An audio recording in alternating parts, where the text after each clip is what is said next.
مسلمانوں، تمہاری ہیبت ان لوگوں کے دلوں میں اللہ سے بھی بڑھ کر ہے، یہ اس لیے کہ یہ سمجھ نہیں رکھتے۔ یہ سب جمع ہو کر بھی تم سے نہیں لڑ سکیں گے مگر بستیوں کے قلعوں میں پناہ لے کر یا دیواروں کی اوٹ سے۔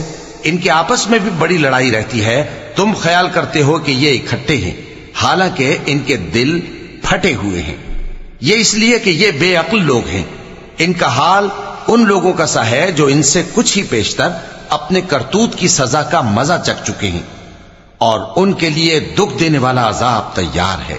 منافقوں کی مثال شیطان کی سی ہے کہ انسان سے کہتا رہا کہ کافر ہو جا، پھر جب وہ کافر ہو گیا تو کہنے لگا کہ مجھے تجھ سے کچھ سروکار نہیں، مجھ کو تو اللہ رب العالمین سے ڈر لگتا ہے۔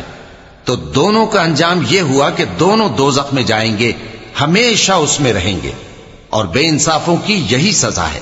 اے ایمان والو، اللہ سے ڈرتے رہو، اور ہر شخص کو دیکھنا چاہیے کہ اس نے کل یعنی آخرت کے لیے کیا سامان بھیجا ہے، اور ہم پھر کہتے ہیں کہ اللہ سے ڈرتے رہو، بے شک اللہ تمہارے سب اعمال سے خبردار ہے۔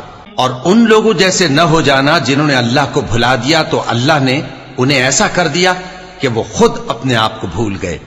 یہی لوگ ہیں نافرمان۔ اہل دوزخ اور اہل بہشت برابر نہیں، اہل بہشت ہی کامیابی حاصل کرنے والے ہیں۔ اگر ہم یہ قرآن کسی پہاڑ پر نازل کرتے تو تم اس کو دیکھتے کہ اللہ کے خوف سے دبا اور پھٹا جاتا ہے، اور یہ مثالیں ہم لوگوں کے لیے بیان کرتے ہیں تاکہ وہ غور کریں۔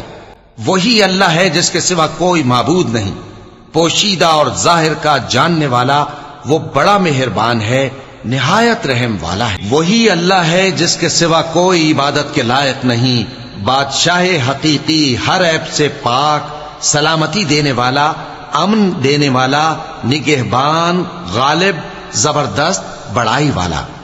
اللہ مشرکوں کے شرک سے پاک ہے۔ وہی اللہ تمام مخلوقات کا خالق، ایجاد و اختراع کرنے والا، صورتیں بنانے والا، اس کے سب اچھے سے اچھے نام ہیں۔ جتنی چیزیں آسمانوں اور زمین میں ہیں سب اس کی تسبیح کرتی رہتی ہیں، اور وہ غالب ہے، حکمت والا ہے۔